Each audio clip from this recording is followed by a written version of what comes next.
like for me, I always had like a thing for a video. I just didn't actually know exactly what I wanted to get into. So it was just trial and error for me. So I went from filming those things to being introduced into like the party world. So I used to be downtown Detroit, like filming at like Club Envy, Club Blue, St. Andrews. Like I was everywhere. Everywhere.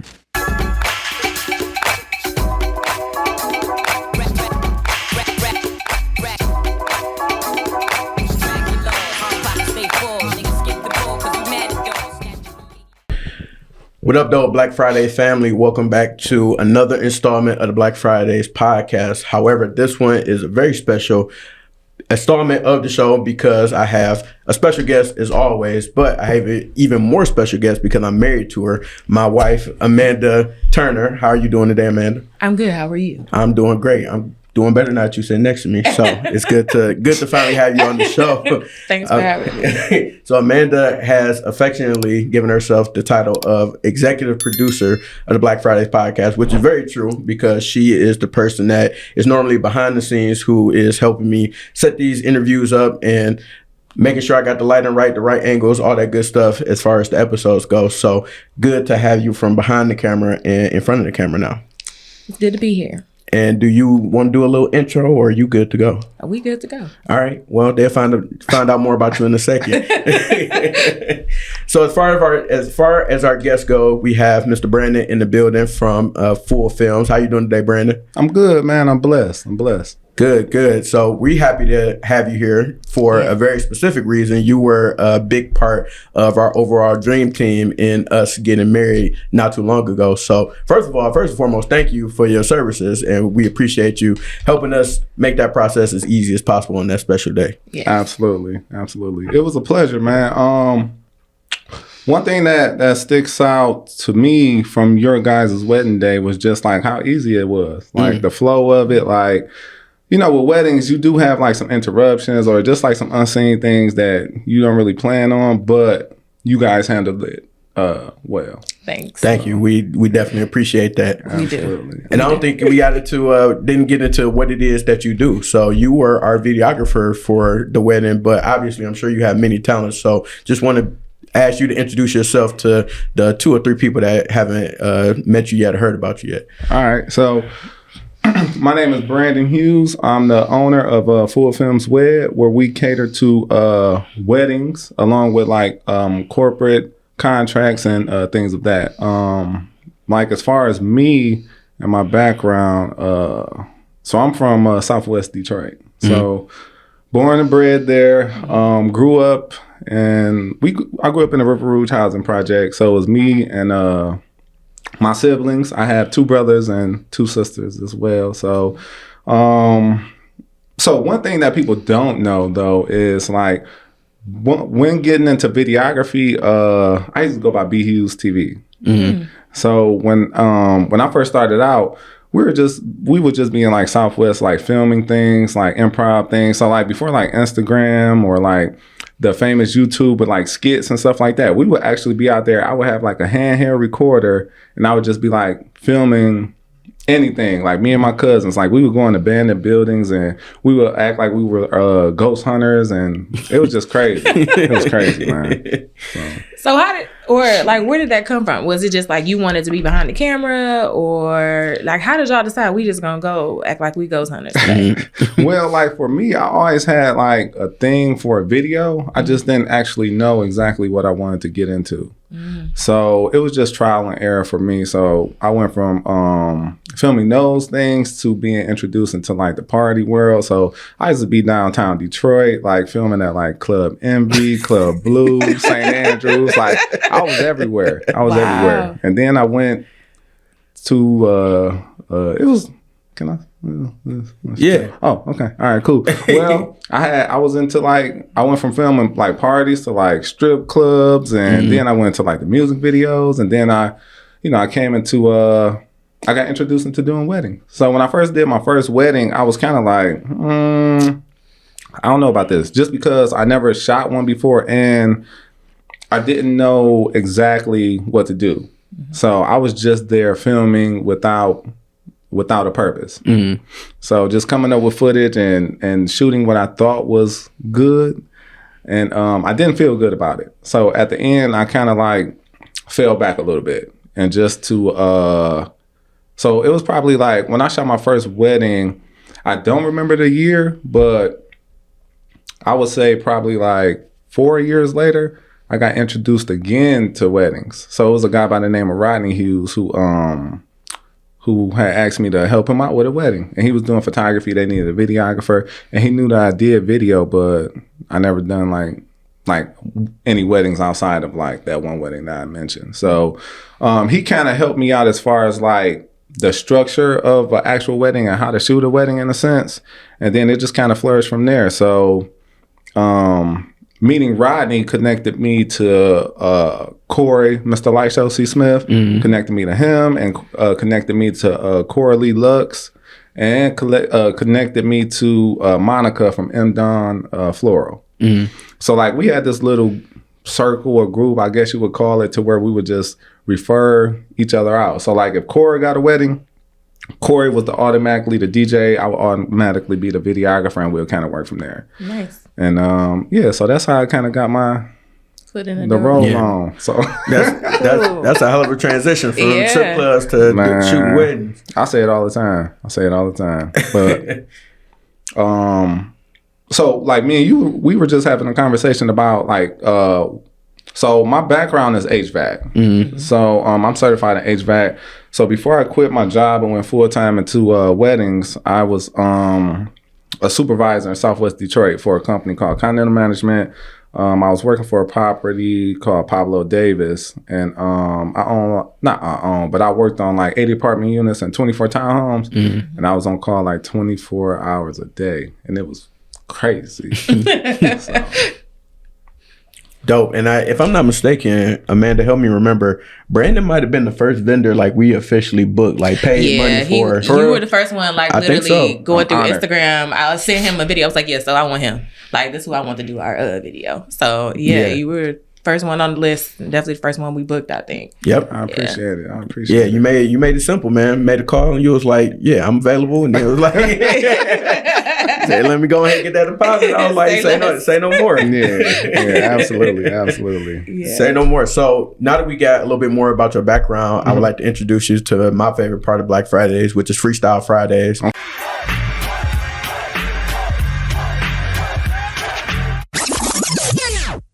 Okay. So you from Southwest, I'm assuming you was hanging out with Meech and Terry. You should know how to rap, right? Oh, man. I didn't say I was a rapper. Man. Oh. No, I'm messing with you. So Freestyle Friday is just a random assortment of questions. They're all about you, so you shouldn't get them wrong. Yeah. And only ask that you answer each one and you answer honestly. Yeah, absolutely. All right, cool. So first off, I would like to know, what's the craziest thing you've seen at a wedding? A gun fall out of a groomsman waist when trying to catch the garter. Oh, great time. Yeah. I mean, the sad part is, I'm like, I can see that happening. That's not too far fetched at all. Yeah.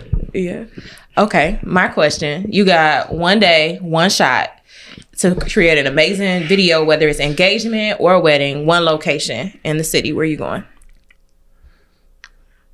I'm going to.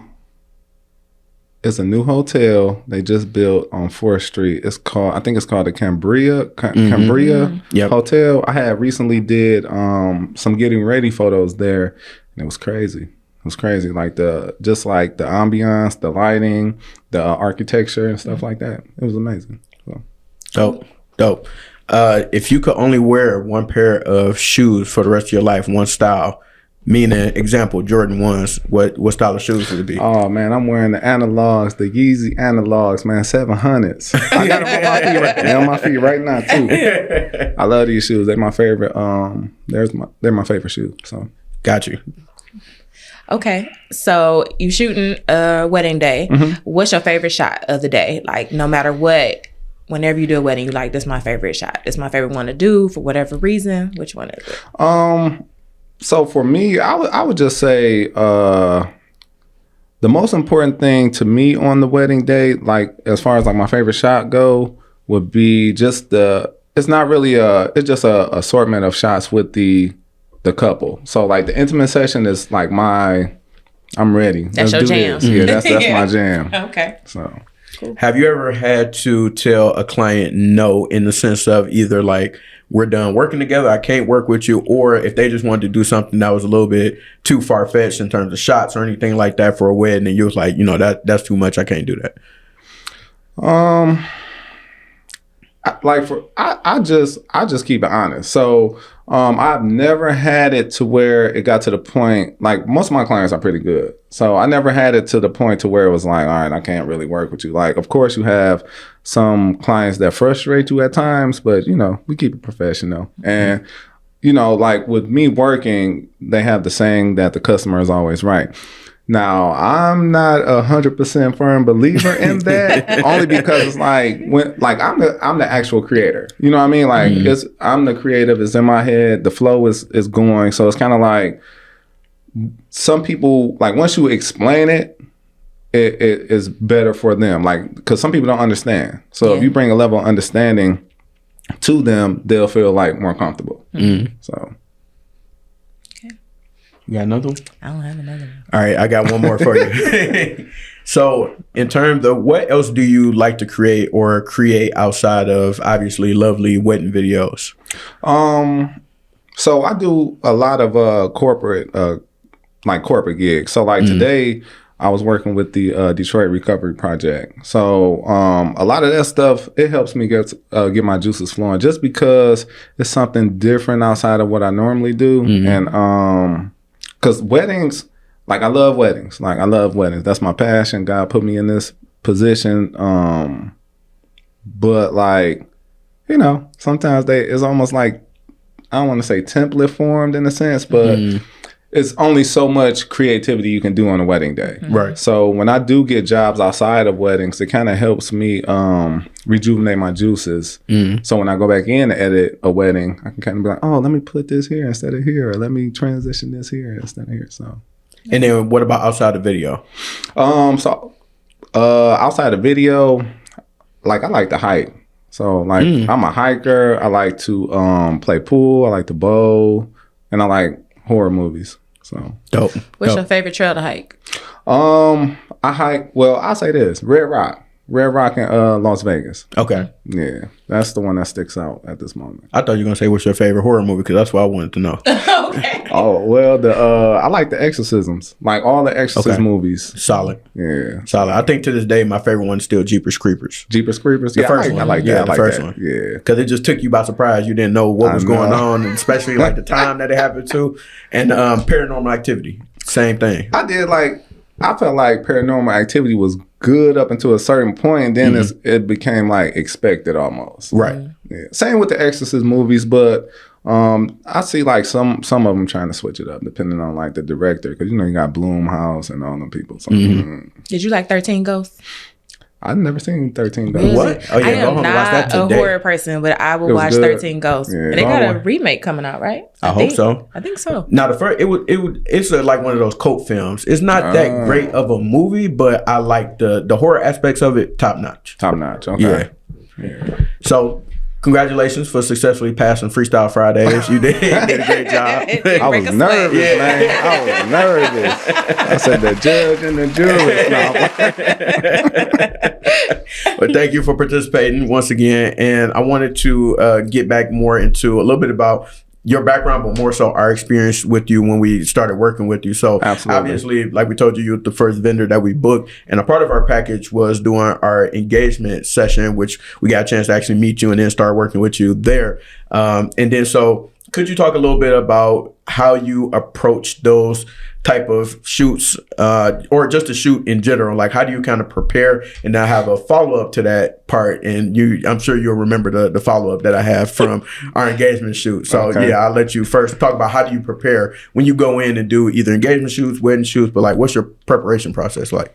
For me, like I would kind of normally when I do engagement sessions, I try to shoot with the photographer or on the same day as the photographer, just so haircuts and makeup and hair doesn't have to be done on different days. So it kind of helps out on both ends. But as far as just preparation for me, once I get the location, it kind of just go from there. So like as far as like preparation for myself, I just go in ready. Like, do you feel like you get the vision when you get there, or like depending on the location, like, oh, I know that I kind of know what angles I want to shoot? I feel like once I get there, I get the vision. So it's almost kind of like, I wouldn't necessarily say like a freestyle, but it's kind of like, you know, like we creatives, and it starts to flow like once you see like the location or just the scenery and things in general. So got you. So speaking of location, we won't. We're not gonna even talk about where we was at. We won't say. Yeah. We won't say no names or locations because we wouldn't want anybody to ever do business there. At least not from our recommendation. But essentially, long story short, we had to fight racism together. Yeah. And was grateful that we had you and then also our photographer Kai Davis like on our sides and being advocates for us. Like, you know, after that day, we was really appreciative for how y'all like stood there with us and wasn't like, oh, like, you know, kind of like shied away or anything like that. It was like, no, like wrong is wrong. And you, the person, I don't know, building owner, whoever they were, claimed to be, like letting them know like, no, y'all wrong and y'all wrong for doing that. So I just wanted to know, like, I'm sure that might have never happened to you on a shoot before. So just wanted to know, like, kind of what was your perspective of that whole situation? Like, man, I just felt like it's sad. At the end of the day, it's sad because like it shouldn't be like that. So I mean, I hate to say it, but it happens every day. Like it happens to us every day. But that's just something that like mentally, I mean, I hate to say like try not to think about it or whatever, but I mean it is something that you do have to think about. So it's like just on the day to day, you can just be walking down the street and anything random can happen just out of hate. Yeah. So just now living in like 2023 and just still having to deal with that is like crazy to me, like crazy. So I'm not surprised. I'll just say that much. Fair enough. And what was your perspective of that day?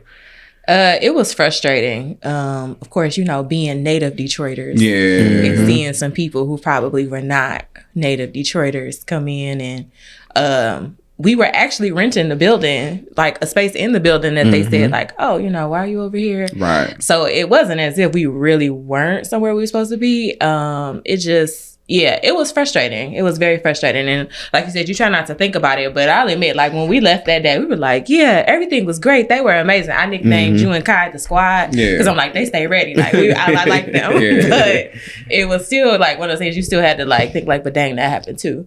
In terms of like the grand scheme of the day. But it was beautiful. The shoot, we had an amazing time with y'all. The shoot turned out amazing. People loved the video that we got from it, the reel or the highlight film. I don't know like what you called it, but I mean, it was perfect. It was perfect. No issues there with y'all work or how y'all approached that whole situation. But I was a little bit upset for a different reason because she wouldn't really let me get active. Because when the guy came out the building, like, what y'all doing here? Like, I'm like, what's up? Like, what's going on? Just like she grabbed me on the day to day. I wanted to go home with him, so I was like, it was time to go. You know, as unfortunate as it was, the reality is the reality. That's where the one. we are. Like, I've been waiting. What we look like. I've been waiting for you racists to act up. Like,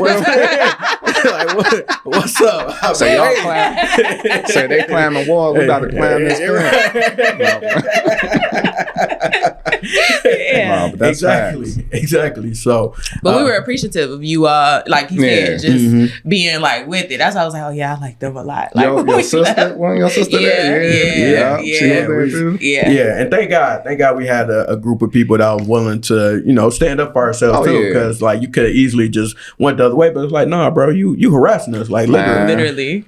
Wrong is wrong. Yeah, that's it. But you know, the business lesson I got from it was you don't know who we are or what we could have been about. Right. Like, bro, like be easy. I understand. Like, all right, your racist mind is gonna take you somewhere else. Right. But like from a business standpoint, if you would have just like been like, hey, you know, y'all shouldn't be here right now, but you know, y'all seem cool or whatever. I don't know. But I was just thinking if the customer service aspect of things when I think about them. If you just like show some love, you never know where that could take you. Exactly. Versus like immediately coming like, no, y'all doing something wrong here and y'all shouldn't be here. Yeah. It's like I'm wearing a velvet tux. Like what you? And I got on an evening dress. Like we really about to make something pop. Yeah, what you think we doing over here? About to graffiti your walls? Literally. Like, nah, man. Read the room, bro. He thought you was James Bond, man. I see. Pull a silencer around on him or something. I see. So yeah, very interesting day, but turned out to be a very amazing shoot. And so you had talked to us about how you ended up getting into weddings, and I believe you had some questions for him about the wedding process and how he approached. So how do you decide what story to tell for each couple? So like your videos are obviously amazing, but each one is unique to the couple. So how do you kind of decide on that story or where to go? With weddings, it kind of depends on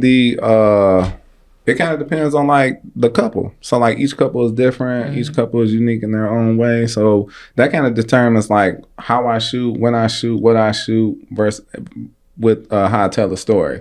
So like, for instance, like I may start a wedding video off with like strictly vows from the father or something like that. So when I go in to edit, I kind of like to hear, listen, and see what catches my attention. And then that's kind of where I go into like placing things. And like sometimes I'll like shoot a whole wedding and have it in my head already. Like, all right, this one I'm gonna put this at when I go in to edit. So I'm like shooting to edit essentially. Nice. So. And then I'm curious as to, obviously you're hired by, let's say, the bride and the groom, or somebody within the realm of the wedding party, but how do other family members impact like the work that you do sometimes? Because I know that can be a thing. Luckily it wasn't for us, but just like in terms of, I'm sure people be tripping for lack of better terms, and like how does that factor into your work sometimes?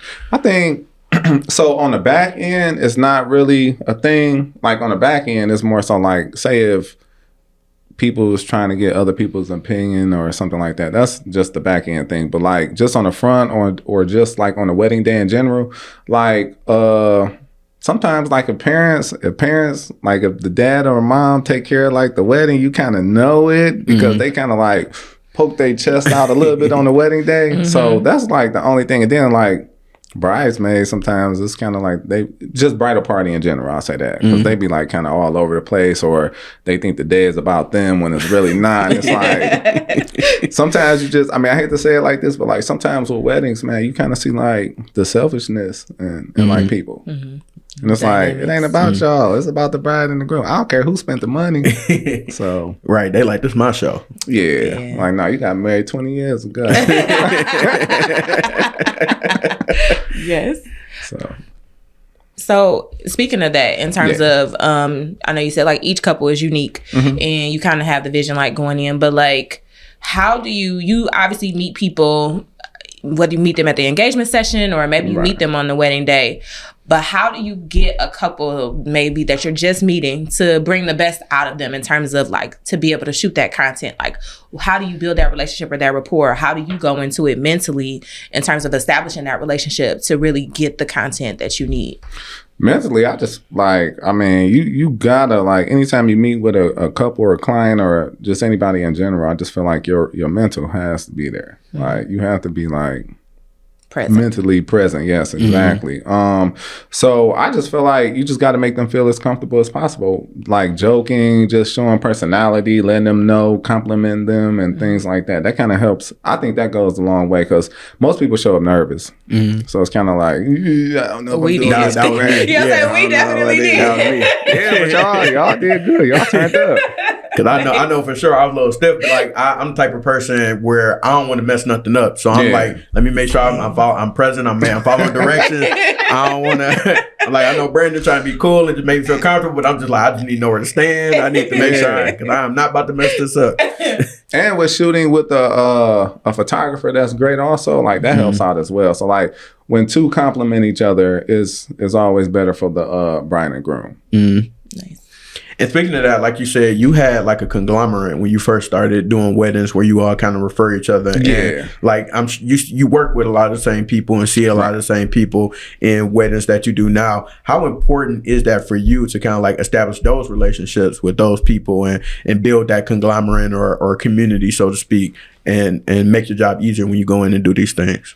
I would just say like, okay, so for instance, like the people I came in with, like Corey and Cora and Monica, like I see them, we still see each other, but it's not, I wouldn't say it's the same. Mm-hmm. You know what I mean? Because like things change, people change, all that stuff change. So it's like, that's just how it is. So like you grow, you separate, and things like that happen. But it's not like anything like towards them or anything like that. Mm-hmm. That's just how the business is in a sense, because you got a bunch of new people who coming in and a bunch of people going out. So it's just the change in the industry. But I still like, we work with different photographers throughout the year and things like that. So we build relationships with them. So any new photographer I meet, any new wedding coordinator I meet or anything like that, like I build that relationship because that's my next referral, essentially, outside of like, you know, the people we see on the wedding day and people on the bridal party and stuff like that. So yeah. So I feel like and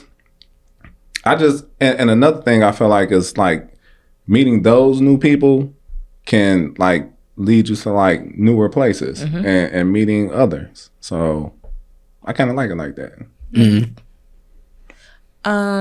You were talking about, of course, the industry and how people going out, people coming in.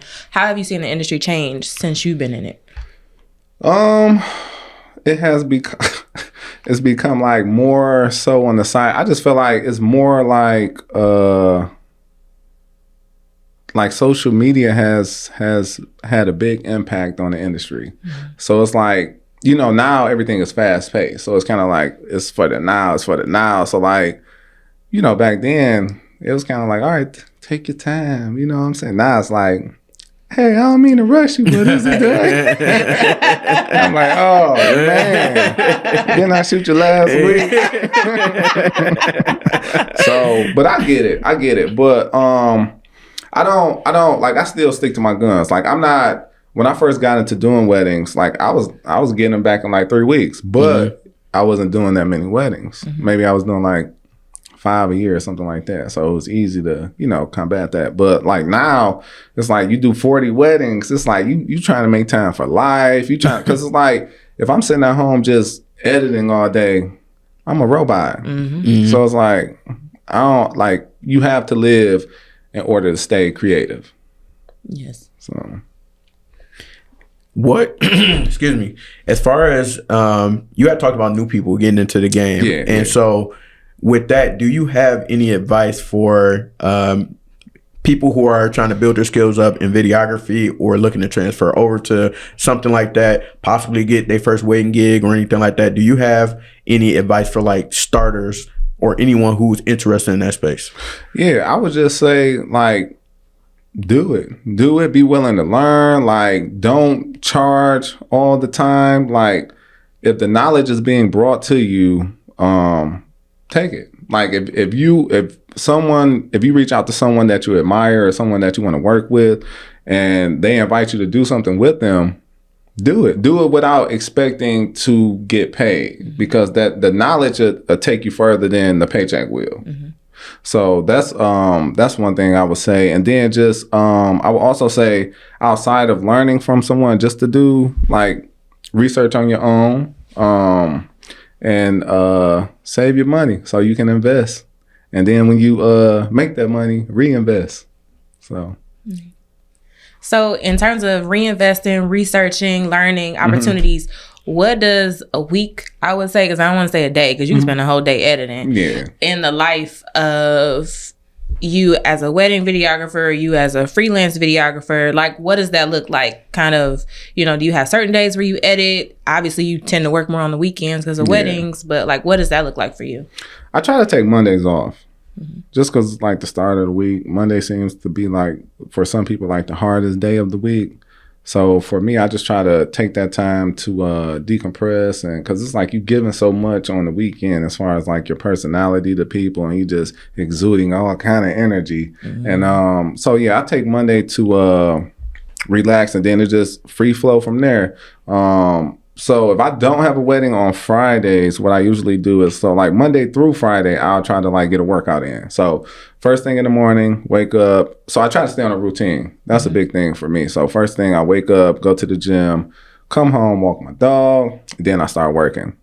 So whether it's like emails or editing, but some days are better than others, you know what I mean? So I might not be in a creative space where I can actually edit. So on that time, I'll like do little things. So like if I have like a wedding trailer or something like that, I'll just hurry up and knock that out, versus doing the whole wedding, just because I'm not mentally there. So Dope. What equipment do you use? Like, can you tell us about the type of equipment you use? I'm curious and see if I can afford and or steal some. If I can steal some of the equipment that you use, so I can make some fire video content also. Yeah, absolutely. So I use all Canons. So prior to going back to Canon, I started with Canon, and then I went into the Panasonic world, and then I went into the Sony world, then I came back to Canon. So like once I came back to Canon, I just stuck with it. I just invested everything that I had into Canon. So currently I'm using the C70, all the mirrorless line. So the C70, the R5C, the R6, the R6 Mark II, and the R7. Now, how many different cameras are you taking with you when you're recording weddings or anything? Oh, I'm taking all of them. Because you just don't know. You know what I mean? Like anything can happen. But on the day of, we tend to use, so I say like 60 to 75% of the day, we manning 2 cameras. For the ceremony, we man like 4.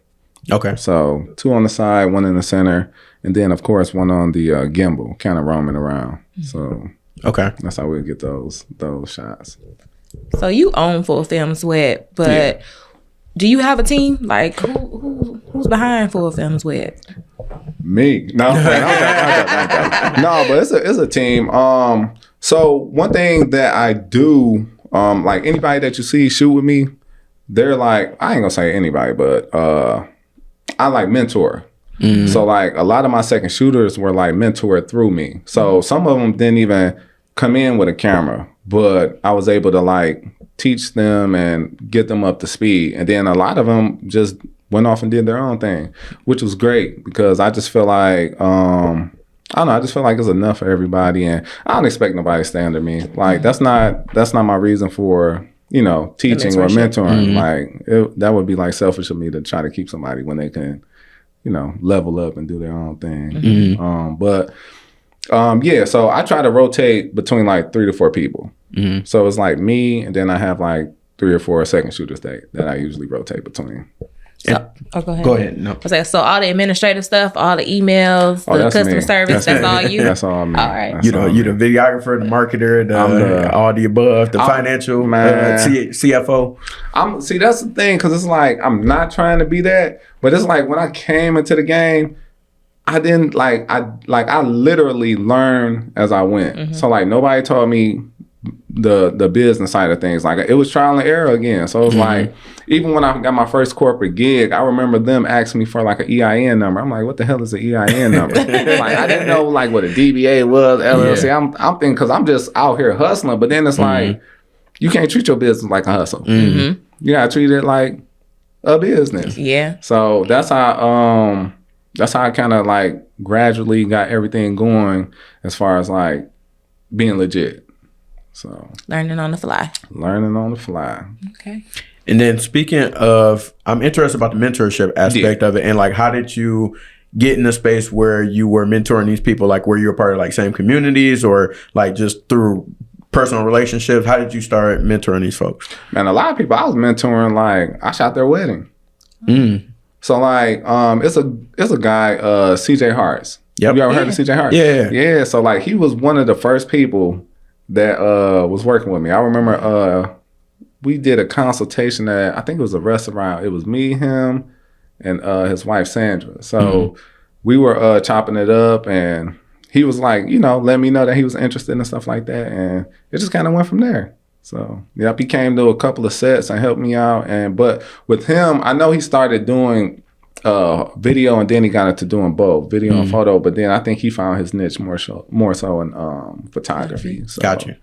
So it's a guy that works with me now. He still works with me to this day. His name is Shakir Creative, and he man, when I tell you, like, he stayed with me the longest, but he knows my system like the back of his hand. Like, I don't have to say nothing. It's like, and he still shoots with me now, just based off of, like, you know, the love and respect and things like that, like from what I've taught him and showing him and stuff. But like, man, I can be in a dire situation, and I come in the room, all my stuff will be how it's supposed to, as far as like set up and prepped and ready to go. So that's always that's what's up. Yeah.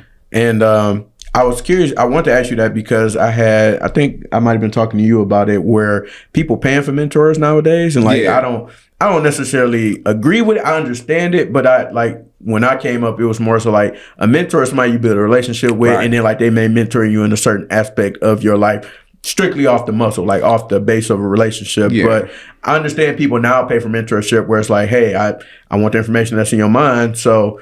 Like, I don't have the time, but if you got the money, I got the time. So I kind of get it now. But yeah, that's why I was curious. Like, how did you even like start mentoring certain folks? Yeah, but I don't charge. I just be like, come and learn. Some people learn, some people don't. Like, it's all about like what their intentions are. So that's how I kind of look at mentorship. Because everybody don't go off to be that person, you know what I mean? So like they fail too, like, but that's the thing, like when failing, like what you gonna do next? Like, what's the lesson? Like, so.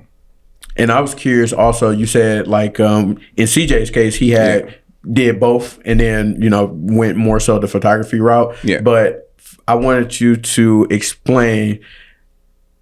Well, I guess it's a two-part question. Explain why not all videographers are photographers. I know it's crazy. Like, we understand and you understand, obviously, but everybody doesn't necessarily process because they just think like, some people think creatives do everything. Somebody might be like, no, I don't do social media. They're like, no, you do graphic design. You doing everything. But that's not exactly the route. So I want you to explain why not all videographers and photographers both do the same thing. And then, so I guess that's my question.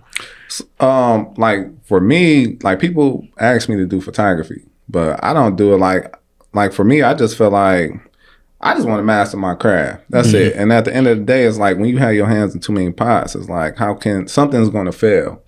So I just feel like me sticking to videography and just learning that, because it's a continuation of learning, because like it changes every year, whether it's like new cameras, new style of editing, like it's like you got to keep up with the Joneses outside of buying the equipment. Like you got to do it with your skills and knowledge. So that's the reason why I never jumped into photography.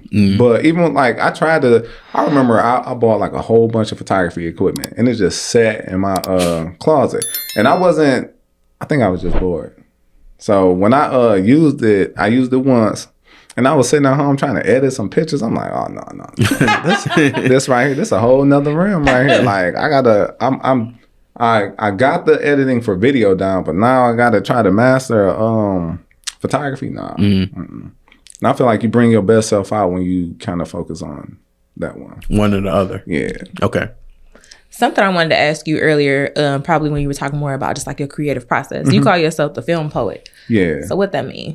I just feel like so the film poet came from like how I told stories. That's what I feel like. Cause like, I'm gonna just say this. So like when I first got into it, like a lot of videographers, they were even like wedding videographers. They would do like wedding videos and they'll just have like music based. So it wouldn't be like no vows, no ring exchange, none of that stuff. It was just strictly a whole bunch of montages with music behind it. And me, I was just thinking like, okay, let me see what we can do different, because I'm like, that's getting old, you know what I mean? So I started doing my research and I was following this guy named Rob Adams, who's from New York. He does like big time. I don't even think he shoots like 10 times a year, but I know he up there like 17 plus a wedding. So I was looking at his style and I seen like he started adding like the like the voiceovers in the background and lowering the music and just kind of telling the actual story, and that kind of inspired me to go that direction. So Nice. Dope. Anything else that you want to leave the people with from the video poet? I would just say, man, I'm gonna just tell this story real quick. So when I was doing, I've told it a couple times, but when I was doing, before I went full time into actual video, like I said, I was working, I was doing corporate, so I was on call 24 hours a day, and like my business was starting to grow and whatnot. So then it was like, I kind of had to choose between, and like I'm a faith. Like, I believe in God, like, to the core, like, and so it was like, for me, I just prayed about it, and I asked God, if weddings is something that you want me to go into full time, send me, like, I just need a sign. So I asked for 1 inquiry, got 3 inquiries, and then I quit my job. Like, I put in my 2 weeks and quit. So I've been going full time for almost 7 years now. But I would just say, like, man, like, me just listening to God and just following like his assignment on my life, it kind of, I would just say that it like opened up so many doors out, like, because everything that I've gotten has come through weddings, whether it was like corporate gigs or anything like that. Like, it has come through weddings, and I feel like that's me being obedient to his word. So yeah. That's powerful. huge. Yeah. You got anything else? I mean, you asked my question. I was just going to ask if there was anything that you would want people to know in terms of, like, whether it be like the couples that have questions about working with you, about your process. Is there anything you wish people knew about just like the overall process, or? Not really. I mean, when it comes to the process, like, I'm plain and simple. It's like, kind of what you see is what you get. As you, like, y'all know, I ain't hard to work with. Like, I'm straight to the point. We're going to laugh. We're going to have a good conversation. And we just going to make some good memories. So. Thank you. So, because I got the video expert here, I can't let you leave without answering this for me. How can I elevate my video for Black Friday's podcast and or content? Because right now I'm shooting off the Apple devices, the iPhone, iPad. But how can I elevate my video content? But here's the caveat: on the budget. On the budget. Yeah. We gotta wait till them sponsorship dollars come in. No, I understand. I was like, I always encourage the phones, man. Okay. I do like when you're like on the budget, I always encourage the phones. And then like when you work your way up, like when you start to buy like the DSLRs or just the mirrorless cameras and things like that, you don't, for podcasts, I feel like you don't have to have like the top of the line. Like, you don't need to spend $6,000 to $8,000 on no camera, man. You can get something for sure around like the $1,500 range, because they have like R8s out right now that will make the everything pop. Okay. So, but the only thing is, you do gotta think about is the lenses though, because that's a whole nother ball game. Because you'll buy a camera for $1,500, but have to pay like $2,000 for a lens. I heard. But they do have primes that would probably work for you, where you can that's a little bit cheaper. I think you can probably get like a good prime for maybe like $250 to like $500. So, and just pop them boys on there. The only thing with primes is like you can't zoom in and zoom out. You just have to like move the camera in how you want it and then set it, versus like just zooming in and out. I'm assuming a prime is an intermediary for a lens or something like that? Yeah. So it's just a standard. So like if you buy a 50, it's just a standard 50. So that's all. Gotcha. Okay.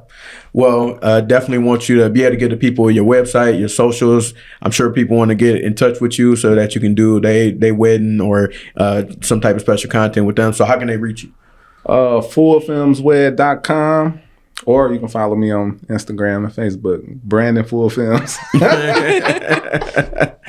That's kind of like your online portfolio too. Yeah, Instagram and your social media pages. Yep. Because people like, they will go to the website, but it's kind of, they they like to look at Instagram. Of course. That's the wave now. Of course. It's all the stories. Like, you can know. just scroll through I story know. after story after story. And that's another thing people got to think about. Like, when you're a professional, like, think about what you post. You just can't be posting anything because it's like, you're going to deter people from trying to come work with you because they don't know what type of personality you're going to bring to the table. Thanks.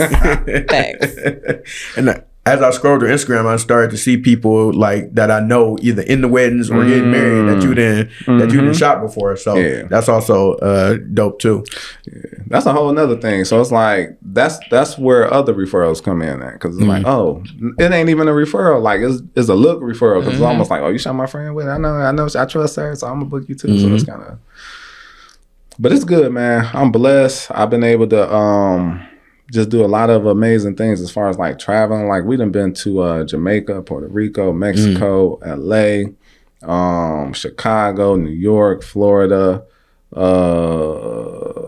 We've been to Ohio a bunch of times. Where else we been? Virginia. Now I got a follow-up question. Now, how does that work? I always wonder where if you go on location for a wedding and you travel, do they pay for your travel? Do you got to pay for your own travel and then you tax a little bit? Like, I'm just trying to understand, like, how does that process work? I was always curious. For me, they'll pay for the package and then I let them take care of the travel fees. But, you know, like, the only thing now is like when you do that, you have to let them know like your preference because some people they'll be like, all right, we're gonna get you on that Spirit. You're gonna stay at this motel 75 over here. And then you be like laying on the bed getting bit up. What's happening around here? So you gotta be specific. Delta first class. Yeah. I don't even want to be first class, man. Just put me on Delta. Especially if it's a long flight. Put me on Delta. So that's how we had went to so we had did a wedding in LA at the Bel Air Hotel, and it was for Harry Ratchford of the Plastic Cup Boys. And they had like a bunch of celebrities there. They had like Rodney Perry. They had my man that used to play for the Lions, Joy Bell. Joy Bell, yep. He was there. Kevin Hart was there. Like he did a toast and everything. Like the wedding, it was a great wedding, but it wasn't like a usual like wedding. Like for the reception, we went to a club and it was kind of crazy, but it was a good time. It sounds like a good time. Right. Different experience. Yeah. Exactly. Well, Brandon, thank you very much for being a guest on the show. Absolutely. And agreeing to come on here and answer our questions, give us some more information about your background and let the people know more about you, man. This was great. And we appreciate your service once again. Yeah, absolutely, y'all. Thank y'all. I appreciate y'all. Can I say something? Yeah. Right. That's Gilly. I always wanted to say that, man. That's Gilly. All right, y'all. We appreciate y'all, Black Fridays family. It's another episode of Black Fridays podcast. Talk to y'all soon. Peace. Peace.